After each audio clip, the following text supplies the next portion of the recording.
নমস্কার বন্ধুরা, রুচির কিচেনে সবাইকে স্বাগত জানাই। আজ নিয়ে এসেছি কুমড়ো আলুর নিরামিষ তরকারি। খুবই সাধারণ সিম্পল রেসিপি, তবে খেতে কিন্তু অসাধারণ। চলুন রেসিপিটা দেখে নেওয়া যাক, আশা করি ভালো লাগবে। এখানে দেখুন আমি 500 গ্রাম কুমড়ো নিয়েছি। কুমড়োটাকে কেটে নেব, খোসাটাকে তুলে নিতে হবে। তারপরে কুমড়োটাকে এইভাবে ডুমো ডুমো করে কেটে নিতে হবে। খুব বেশি বড় করবেন না, আবার খুব বেশি ছোটও করবেন না।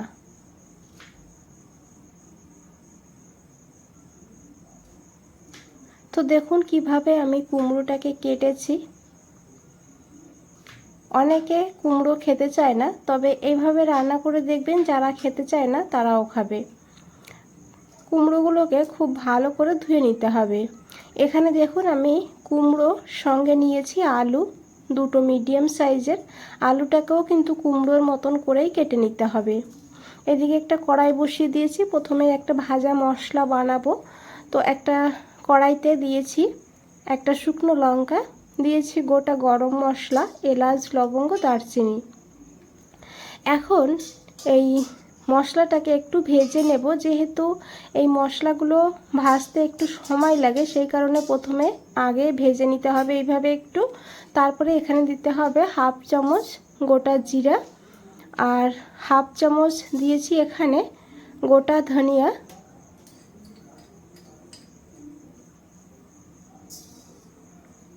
এখন এই মশলাটাকে ভালো করে একটু মিশিয়ে নেব, আর প্রায় 10 থেকে 15 সেকেন্ড মশলাটাকে ভেজে নেব। খুব বেশি যেন কালো না হয়ে যায় খেয়াল করবেন, তাহলে তেতো হয়ে যাবে। এইভাবে যখন হালকা কালার চেঞ্জ হবে তখন মশলাটাকে তুলে নিতে হবে। তারপরে ঠান্ডা করে গুঁড়ো করে নিতে হবে। এই কড়াইতেই অল্প করে একটু তেল দিয়েছি। আমি রান্নাটা সর্ষের তেলে করেছি, তবে সাদা তেলেও করা যাবে, আর অল্পই তেল দিতে হবে। তারপরে এখানে দেখুন দিয়েছি কিছু চীনা বাদাম। বাদামটাকেও ভালো করে একটু ভেজে নেব।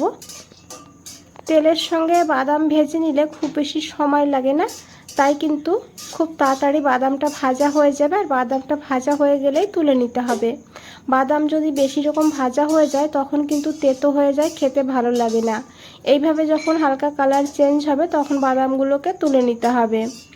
আর তারপরে নিয়েছি কিছু নারকেল। নারকেলটাকে ছোট ছোট করে কেটে নিয়েছি। এখন এই নারকেলটাকেও কিন্তু বাদামের মতন করে ভেজে নেব। নারকেল যদি হাতের কাছে না থাকে না দিলেও হবে, তবে দিলে কিন্তু খেতে বেশ ভালো হয়। তো দেখুন বন্ধুরা, নারকেল এখানে ভাজা হয়ে গিয়েছে। এখন এই নারকেলটাকে তুলে নিতে হবে।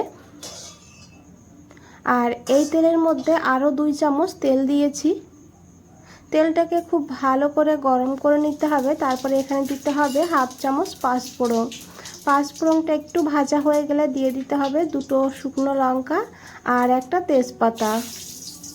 ফোড়নটাকে ভালো করে ভেজে নেব। আর তারপরে এখানে সেই আলুগুলো দিয়ে দিতে হবে।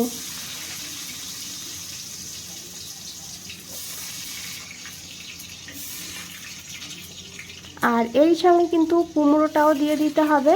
আলু আর কুমড়ো একই সঙ্গে দিয়ে দিতে হবে। এখন এই আলু আর কুমড়োটাকে ভালো করে একটু লাল লাল করে ভেজে নিতে হবে। এখানে বন্ধুরা আলু আর কুমড়োটাকে কিন্তু আমি ঢাকা দিয়ে দিয়ে ভাজবো, এতে অনেকটা নরম হয়ে যাবে আর ভাজাটাও তাড়াতাড়ি হবে। তাই মাঝে মধ্যে ঢাকনাটা খুলে নিয়ে একটু নাড়াচাড়া করে নিতে হবে, আবার ঢাকা দিয়ে দিতে হবে। রেসিপিটা দেখতে থাকুন, ভালো লাগবে। আর ভালো লাগলে অবশ্যই একটা লাইক করে দেবেন, চ্যানেলটাকে সাবস্ক্রাইব করে পাশে থাকবেন, কমেন্টসে জানাবেন কেমন লেগেছে। এদিকে দেখুন হাফ ইঞ্চি আদা আর 3টে কাঁচা লঙ্কা নিয়েছি, এর একটা পেস্ট বানিয়ে নেব। এখানে দেখুন কুমড়ো আর আলু ভাজা হয়ে গিয়েছে। এখন এখানে সেই বেটে রাখা আদা আর কাঁচা লঙ্কা দিয়ে দিয়েছি, দিয়ে ভালো করে মিশিয়ে নিতে হবে। তার আগে এখানে আমি লবণ দিয়ে দিয়েছি পরিমাণ মতন, আর দিয়েছি এখানে হাফ চামচ হলুদের গুঁড়ো। আর এরই সঙ্গে দিয়েছি হাফ চামচ কাশ্মীরি লঙ্কার গুঁড়ো।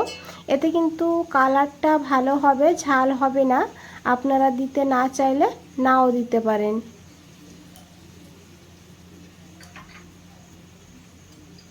আর দিয়েছি এখানে অল্প করে একটু জিরের গুঁড়ো। এখন এই মশলাগুলোকে ভালো করে ভেজে নেব এই সবজির সঙ্গে। এইভাবে রান্না করলে সময় কম লাগে, রান্নাটা তাড়াতাড়ি হয়ে যায়।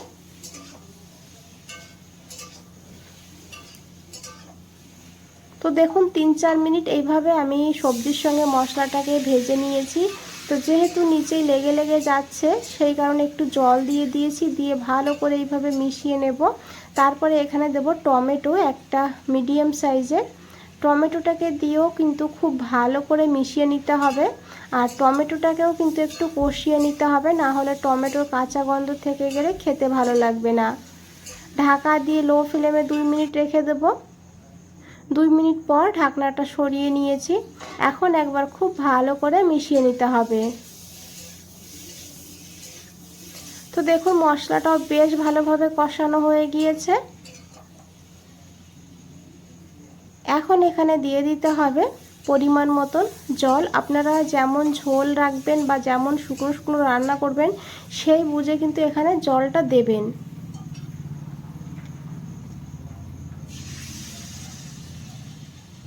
জল দিয়ে খুব ভালো করে মিশিয়ে নিতে হবে। আর এইভাবে কুমড়োর নিরামিষ রান্না করলে আপনারা ভাত, রুটি, লুচি, পরোটা সব কিছুর সঙ্গে খেতে পারবেন। দুর্দান্ত লাগে খেতে।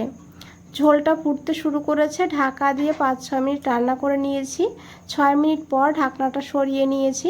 এখন একবার খুব ভালো করে মিশিয়ে নেব। আর বন্ধুরা দেখে বুঝতেই পেরেছেন আলু কুমড়ো কিন্তু সিদ্ধ হয়ে গিয়েছে। দেখুন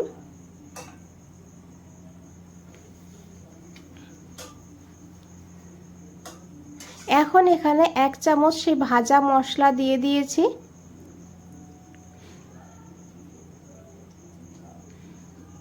এই ভাজা মশলা দেওয়ার কারণে এর স্বাদটা কিন্তু অনেকটাই বেড়ে যাবে। তাই অবশ্যই দেবেন এই মশলাটা। দিয়ে খুব ভালো করে মিশিয়ে নিয়েছি। তারপরে এখানে সেই ভেজে রাখা নারকেল আর বাদামটা দিয়ে দিয়েছি। আর দিয়েছি এখানে হাফ চামচ চিনি। যেহেতু নিরামিষ কুমড়ো তাই একটু চিনি দিলে খেতে ভীষণই টেস্টি হবে। চিনির পরিমাণটা আপনারা আপনাদের প্রয়োজন মতন নেবেন। আর চিনির পরিবর্তে আপনারা এখানে গুড়ের ব্যবহারও করতে পারেন। দিয়েছি হাফ চামচ আমচুর পাউডার, দিয়ে ভালো করে মিশিয়ে নিতে হবে। বন্ধুরা একবার হলেও এই পদ্ধতিতে কুমড়ো আলু নিরামিষ তরকারি রান্না করে খেয়ে দেখবেন, তারপরে জানাবেন কেমন লেগেছে। তো এখানে তেজপাতাটা তুলে ফেলে দিয়েছি। আর রান্না কিন্তু হয়ে গিয়েছে। আশা করি দেখে বুঝতেই পেরেছেন কতটা লোভনীয় লাগছে। আজ তাহলে এই পর্যন্তই। ফিরে আসছি নতুন কোনো রেসিপি নিয়ে। ভালো থাকবেন, সুস্থ থাকবেন। সবাইকে অনেক অনেক ধন্যবাদ এত সময় ধৈর্য ধরে রেসিপিটা দেখার জন্য।